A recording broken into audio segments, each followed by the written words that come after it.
Everything we ever communicate is either a please or a thank you. When I heard this, it confused me, but it also sparked a lot of curiosity. In order to be able to understand money, it's really helpful to understand yourself. In today's video, I'm going to share with you some practical lessons that I got from NVC that helps me with my financial boundaries, spending, investing. And this is a 6-part series of videos on how I transformed my relationship with money. Hi, I'm Cleona, founder of Conscious Money, and I share information about how to get freedom and clarity with money in life. So the first thing to say is that I learned NVC quite obsessively, but I'm not attached to the language structure. It's really about understanding what Marshall was talking about in terms of the concept about how important needs are, these pleases and thank yous that we say to each other, and that our needs are a gift. This is not how we are educated, that our needs are a gift. We actually feel quite ashamed of our needs. So I'll share 3 parts: thinking, feeling, and acting. I heard a spiritual teacher called Rupert Spira say that thinking is possibly our biggest addiction. And when I try to meditate, I notice how active my mind is. And if I was to draw a pie chart, a lot of that percentage of thoughts is also blaming myself and others, shaming myself and others, complaining, guilting. And if you scroll through Twitter or you watch a political debate, you can see very quickly that this is how interactions operate because of this way of thinking, which is very moralistic, based in right and wrong. And what NVC got me to do is just to shift my thinking. So what do I do instead? I still have those judgmental thoughts, and actually I really like that Dr. Marshall Rosenberg himself admitted to still being triggered, even though he came up with nonviolent communication. He said when people walked in front of him slowly, he got triggered by that. And oh, that was so cute, relatable, and human to read that. But when I notice my judgments and I notice my feelings, like maybe there are feelings that are not so pleasant to feel in my body, it really points me to needs that are not being fulfilled. So you quickly translate, and it gets quicker and quicker with practice. You translate your thinking into, okay, what am I feeling? And if you think of a balloon with a string, I must credit an NVC trainer called Tom Bond who came up with this. The thread is the feelings, which is like 10% of the equation, and the balloon is 90%. So if you connect the feeling, oh, I'm feeling frustrated, what do I want? Respect. And then, translate that into something that can be actionable. If we knew what our needs were, and if we knew what was enough, that would cut through a lot of our mental noise. When we become clear on what we want, then it's very difficult for other people to dominate us or manipulate us or control us, because we know what we want and we take responsibility as much as we can for our feelings, thoughts, and actions. Having judgments and complaining and blaming is very draining. So actually shifting your thinking from these separation-based judgments into connecting language then helps me to just feel more connected with the world, more loving, more joyful, more relaxed. And what we really want is, I think, a pleasant life, a peaceful life, a happy life, a content life. The other thing is not to mix needs and strategies. So money, consumerism, approval, these are not needs. And Dr. Rosenberg makes it very clear that money is only one way to meet needs. Marshall was also very clear to say to ask for enough money to meet your needs. Now, if only people knew what enough money was, I think financial planners like me would probably be out of business, because that's a tough question. That's like the $1 million question. Pardon the weird language. But yeah, what is enough? Because sometimes enough can be a moving goalpost. But I'll leave that question with you. We seem to be collectively out of touch with our needs, and systemically that shows up as excess consumerism, which is also creating some harm to the earth and other beings that also have needs that we share the planet with. I also like to make clear requests on email. So I use NNR in the subject line, which I copied from a blogger actually, so it's not my original idea, but it means no need to respond. So email responses can be clearer. Even with pricing, hearing money as a request is quite liberating. The second part is feelings.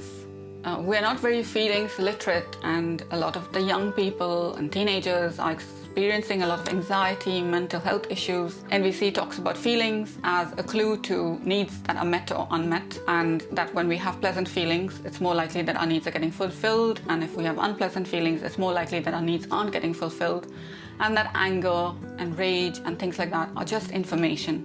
They're just life energy. And it's just information giving us clues as to that our needs are met or unmet. And feelings are great because we literally experience them in the body. It's like real-time information. It's so cool. And the body is how we experience the world. And because money can be quite emotional, it's really useful to be feelings literate, to actually know the words, what the feelings refer to, and to be able to have a vocabulary for them is quite extraordinary. Then the other thing that it helps me with is translating shoulds. Sometimes at work, I'm feeling totally unmotivated. Like recently, I signed up for 2 exams and I was like, kept procrastinating. Why? Because it was a should. So when you hear they should, when you hear yourself saying it about others or to yourself, it's helpful to translate shoulds into choiceful language, because then the joy is missing. If you should do something, you'll realize that you never actually get it done. It's the most unproductive way of motivating yourself. And so I translate shoulds into choice. I would like to, or I choose to.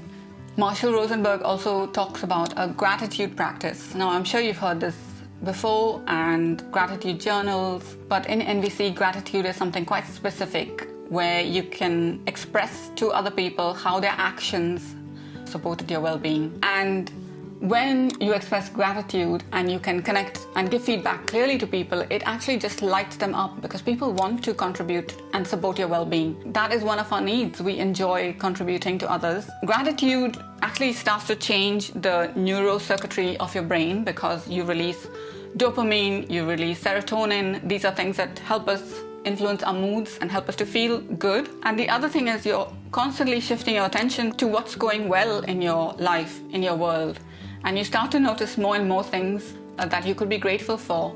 I'm a big fan of shadow work with money, and so I'm also grateful for triggers these days. That's like a new level of gratefulness that I've explored. Gratitude also opens your heart up to freedom, to love, to expansiveness, and it releases fear, because fear is about control and, trying to make things go a certain way, whereas gratitude feels more like allowing and surrendering, to me anyway. And then thirdly, in terms of actions. By the way, it would really meet needs for me if you left me a comment of how you enjoyed this video, if you did, and if you didn't, I'd be very open to hear that too. In terms of actions, NVC helps me because it helps me to get clear on my investing and spending and saving, and on my priorities. What needs are more alive in me. I want to spend and invest my money on corporations that also consider values about consumerism and waste and recycling and creating less harm to the planet, to other beings that also have needs that we share this planet with. So when there's a decision, a friend wants to go shopping and buy the best brands, that doesn't do anything for me. I might go with her, but if a friend suggests, let's go and try this experience, I know that meets more needs for me. So you just become clear, and you don't shop to meet needs for approval. And Dr. Rosenberg said consumerism is not a need. Once you're clear on what your own spending compass is, then it doesn't really matter what your friends do. And sometimes your frugal habits and your less consuming habits can rub off on your friends, so it's a good thing. One of the best things that we can do for our planet is just to consume less, to be less wasteful. I'm also careful about my consumption, like reading newspapers or television or media or bad news on Twitter. I try to avoid that, because one of the practices of nonviolence is to try to keep your heart quite open, tender and loving, and it's hard to do that when you're constantly being bombarded by these salacious headlines. So although I read a little bit of the financial news, I'm quite careful about how and where I consume it. And then the systemic lens. So this is something that my teacher Miki Kashtan taught me, is that we have had 2,000 years of domination systems, and we all have the same needs, but we don't always have access to the resources to getting those needs met, and we all have invisible backpacks of privilege. I know that that word can be quite triggering for some people, but I don't think we all have equal starts in life. And I know I was quite confused when I read Ayn Rand when I was 18 or 19, Ayn Rand. Anyway, there was one priest called Father Desmond D'Souza who I remember being 18 or 19 and asking him, I'm so confused about this. And then he said, if you're in a race, what she proposes is that somebody with a disability and somebody with 2 hands and 2 legs can run at the same speed. And that didn't make sense to me. So we all have different starts in life. And the thing about privilege is not to feel guilty about it, but because again, in NVC, we don't try to take actions motivated out of guilt, fear, shame, blame. duty, obligation. And so one of the things that is joyful as a practice is to see opportunities where I can steward my privilege, just doing it as a conscious practice. The other thing, of course, is as a woman in finance, sometimes we are the minority. So then speaking up, not being silent, not playing into the domination systems. I first worked in an office as a financial advisor, and I was sharing with a few other men. I was silent in the beginning, and then I shared with Mickey my predicament. And then she said, if you stay silent and you don't express your needs, it's like a form of violence to yourself. But when you express yourself, don't speak from that charge. Take some time to calm down, articulate your needs clearly, and make sure that you challenge the situation with love. I love that lesson because, yeah, there are times when you need to speak up, and that's it. Decide what kind of world you want to live in and then live in that world. That's what Dr. Rosenberg said. Marshall also said, never do anything that isn't play. And I know you might think, oh gosh, like my work is so hard.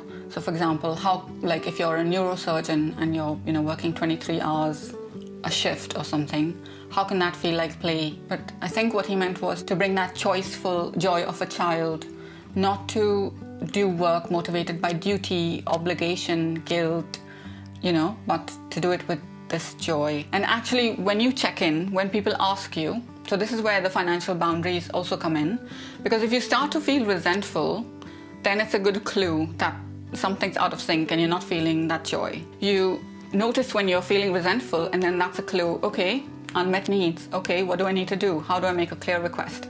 And then your giving is more joyful. The thing is, if you do things out of resentment, then you make the people that you do things for pay down the line, or it doesn't feel good to them. But we're educated into approval or saying yes or being nice. And no, NVC isn't about being nice at all. It's not like a pleasing language. It's actually really quite radically honest. And then one of the play things that I enjoy doing is sometimes offering workshops where I don't ask for money, and participants get to stretch because it's quite difficult sometimes to receive without paying money because we are so transaction based. And sometimes there is also low trust where people don't trust you. They're like, what is she trying to sell? Is she going to sell me something down the line? But it's so much fun to just give for the pure joy of giving, and what you receive from it, there are so many needs that are met. It's just pure play. Most of you will know I'm referring to the gift economy. I hope that was useful. Thank you so much for watching if you reached here, and see you on the next video.